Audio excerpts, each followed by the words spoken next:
इतिहास का वो अकेला ऐसा इंसान था जिसे विश्व विजेता के तौर पर याद किया जाता है, अलेक्जेंडर द ग्रेट। पहला ऐसा इंसान जिसने पूरी दुनिया को जीतने का सपना देखा था, जिसने अपनी जिंदगी में कभी कोई युद्ध नहीं हारा और भारत में जिसे हम सिकंदर महान के नाम से जानते हैं। इस वीडियो में आप उसी सिकंदर महान के बारे में 23 ऐसी बातें जानोगे जो शायद ही आपको पता हों, सो वीडियो को आखिर तक जरूर देखना। नंबर 23, अलेक्जेंडर द ग्रेट को इतिहास के 100 सबसे प्रभावशाली लोगों में गिना जाता है। उनको अलेक्जेंडर थर्ड और अलेक्जेंडर मैसिडोनियन के नाम से भी जाना जाता है। अलेक्जेंडर मैसिडोनिया का शासक था। मैसिडोनिया प्राचीन ग्रीस में एक साम्राज्य था। नंबर 22, अलेक्जेंडर नाम ग्रीक भाषा के 2 शब्दों से मिलकर बना है। पहला है एलेक्सिन, जिसका मतलब है टू प्रोटेक्ट, और दूसरा शब्द है एंड्रोज, जिसका मतलब है मैन। सो अलेक्जेंडर का मतलब हुआ प्रोटेक्टर ऑफ मैनकाइंड, यानी मानवता का रखवाला। नंबर 21, यह कहा जाता है कि जिस दिन अलेक्जेंडर पैदा हुए थे उसी दिन ग्रीस के टेम्पल ऑफ आर्टेमिस को जला दिया गया। ये किसने और क्यों किया था, इस बारे में इतिहास में ज़्यादा जानकारी नहीं मिलती। टेम्पल ऑफ आर्टेमिस दुनिया के 7 अजूबों में शामिल था। नंबर 20, अलेक्जेंडर द ग्रेट दुनिया के सबसे महान फिलोसोफर्स में से एक एरिस्टोटल के स्टूडेंट थे। जब अलेक्जेंडर 13 साल के थे तो उनकी एजुकेशन के लिए उनके फादर फिलिप ने एरिस्टोटल को चुना था। एरिस्टोटल द्वारा दी गई शिक्षा के बदले फिलिप ने स्टैजरा शहर में एरिस्टोटल के होम टाउन को फिर से बनवाया, जिसे कई साल पहले फिलिप ने ही डिस्ट्रॉय कर दिया था। एरिस्टोटल ने अलेक्जेंडर को 3 साल तक पढ़ाया, जब तक कि अलेक्जेंडर 16 साल के हुए, और इसके बाद उनके फादर फिलिप की हत्या हो गई और अलेक्जेंडर मैसिडोनिया की गद्दी पर बैठा। एरिस्टोटल ने उसको फिलोसफी, मोरल्स, रिलीजन और लॉजिक की शिक्षा दी थी। नंबर 19, अलेक्जेंडर को हेट्रोक्रोमिया इरिडियम था, जिसकी वजह से उसकी दोनों आंखों का कलर अलग अलग था। नंबर 18, कुरान शरीफ में एक बादशाह धुलकरनाइन की कहानी आती है। बहुत से स्कॉलर्स का ये मानना है कि ये कहानी अलेक्जेंडर द ग्रेट की ही है। मतलब कुरान में धुलकरनाइन नाम से जिस बादशाह का जिक्र आता है शायद वो सिकंदर ही है। नंबर 17, अलेक्जेंडर अपनी पहली जीत से लेकर मृत्यु तक अपराजित रहा। वो किसी से नहीं हारा। उसकी मिलिट्री टैक्टिक्स और स्ट्रैटेजीज आज भी दुनिया भर की मिलिट्री एकेडमीज में पढ़ाई जाती हैं। नंबर 16, सिकंदर अपनी मृत्यु तक उन सभी भूमि में से लगभग आधी भूमि को जीत चुका था जिसकी जानकारी प्राचीन ग्रीस के लोगों को थी। इसके बावजूद भी वो पृथ्वी के सिर्फ 5% हिस्से को ही जीत पाया था। नंबर 15, अलेक्जेंडर की सेक्सुअलिटी को लेकर कुछ कंट्रोवर्सी है। कुछ हिस्टोरियंस ने उन्हें बाइसेक्सुअल बताया था। रोमन एरा के ग्रीक राइटर एथेनियस ने इस बारे में लिखा था। नंबर 14, अलेक्जेंडर की 3 पत्नियां थी, रोक्सेना, बार्सिन और पेरिसेटिस। नंबर 13, अलेक्जेंडर अपनी फ्यूचर वाइफ रोक्सेना से जब पहली बार मिला था तो वो लव एट फर्स्ट साइट था।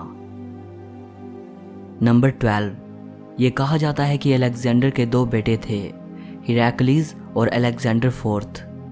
कहा जाता है कि अलेक्जेंडर की मृत्यु के बाद दोनों की हत्या कर दी गई थी। नंबर 11, पर्शिया पर फतेह हासिल करने के बाद सिकंदर ने सोचा कि अगर वो पर्शियन लोगों की तरह ही दिखेगा तो उसे वहां बादशाहत कायम करने में आसानी रहेगी और वो वहां के लोगों से ज़्यादा फेमिलियर हो पाएगा। उसने वहां के राजाओं के पहनावे को अपना लिया। उसने पर्शिया के लोगों को भी अपनी आर्मी में शामिल करना शुरू कर दिया और वहां रहते हुए उसने कई पर्शियन ट्रेडिशंस को अपना लिया। नंबर 10, सिकंदर को सबसे कांटे की टक्कर भारत के राजा पुरु ने दी थी। ग्रीक हिस्टोरियंस ने राजा पुरु को पोरस नाम दिया है। सिकंदर के विजय रथ को रोकने में पोरस ने सबसे अहम भूमिका निभाई थी। उसने सिकंदर की सेना के मन में खौफ पैदा कर दिया था और उसे भारत से लौटने पर मजबूर कर दिया था। नंबर 9, सिकंदर के पास ब्यूसेफेलस नाम का घोड़ा था जिससे वो बेहद प्रेम करता था। जब सिकंदर पंजाब आया तो वहाँ उसके घोड़े की डेथ हो गई। सिकंदर ने पंजाब में झेलम नदी के किनारे 2 शहर बसाए थे। उनमें से एक शहर का नाम उसने अपने घोड़े के नाम पर ब्यूसे फैला रखा था। नंबर 8, दुनिया के किसी भी हिस्से को जीतने के बाद अलेक्जेंडर वहां अपने नाम से एक नया शहर बसाकर अपनी विक्ट्री को सेलिब्रेट करता था। दुनिया भर में लगभग 70 शहरों को उसने अपने नाम पर अलेक्जेंड्रिया नाम दिया था। नंबर 7, प्लूटार्क, जो कि एक ग्रीक हिस्टोरियन थे। वो अपनी book lives of the noble Greeks and Romans में लिखते हैं कि अलेक्जेंडर के शरीर से बेहद सुखद महक निकलती थी। उनकी बॉडी से इतनी मनोहर खुशबू आती थी कि वो उनके कपड़ों को भी सुगंधित रखती थी। नंबर 6, अलेक्जेंडर ग्रीस के महान कवि होमर से काफ़ी इंस्पायर था। वो होमर की एपिक पोएम इलियड को बड़े शौक से पढ़ता था। ये बुक उसे उसके गुरु एरिस्टोटल ने दी थी। अलेक्जेंडर उसे हर रोज़ पढ़ता था, यहाँ तक कि अपने कैंपेन के दौरान भी वो इसे अपने साथ रखता था। नंबर 5, 323 बीसी में अलेक्जेंडर की मृत्यु बेबीलोन में हुई थी, उसी शहर में जिसे वो अपनी कैपिटल बनाना चाहता था। नंबर 4, अलेक्जेंडर की मृत्यु दुनिया की सबसे बड़ी मिस्ट्रीज में से एक है। उसने महज 32 साल की उम्र में दुनिया को अलविदा कह दिया था। उसकी मृत्यु कैसे हुई इस बारे में कोई कुछ नहीं जानता। कुछ हिस्टोरियंस कहते हैं कि अलेक्जेंडर को जहर दिया गया था, कुछ कहते हैं कि मलेरिया से उसकी मृत्यु हुई थी।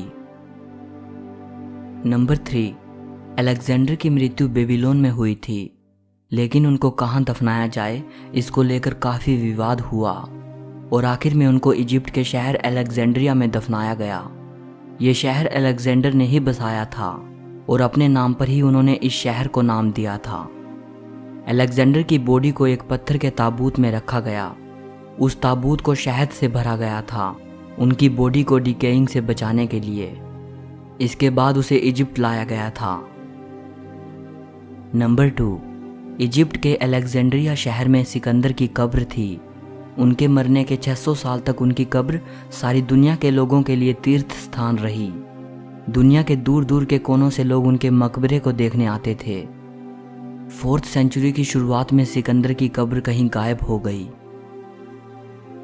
नंबर 1, मरने के सदियों बाद तक भी रोम के लोगों के लिए अलेक्जेंडर सबसे ज़्यादा एडमायर किए जाने वाले ऐतिहासिक शख्स थे। यही वजह है कि रोम की कुछ महान हस्तियों जैसे जूलियस सीजर, मार्क एंथनी और अगस्टस ने भी अलेक्जेंडर की कब्र को विजिट किया था। सो इस वीडियो के लिए इतना ही। अगर आपको वीडियो अच्छी लगी हो तो लाइक और शेयर ज़रूर करना। इस वीडियो के बारे में आपकी जो भी राय हो कमेंट करके बताइएगा। और अगर आप हिस्ट्री से जुड़ी ऐसी ही अमेजिंग वीडियोस देखना चाहते हैं तो चैनल को सब्सक्राइब करके घंटी को दबा देना। सो मिलते हैं अगली वीडियो में।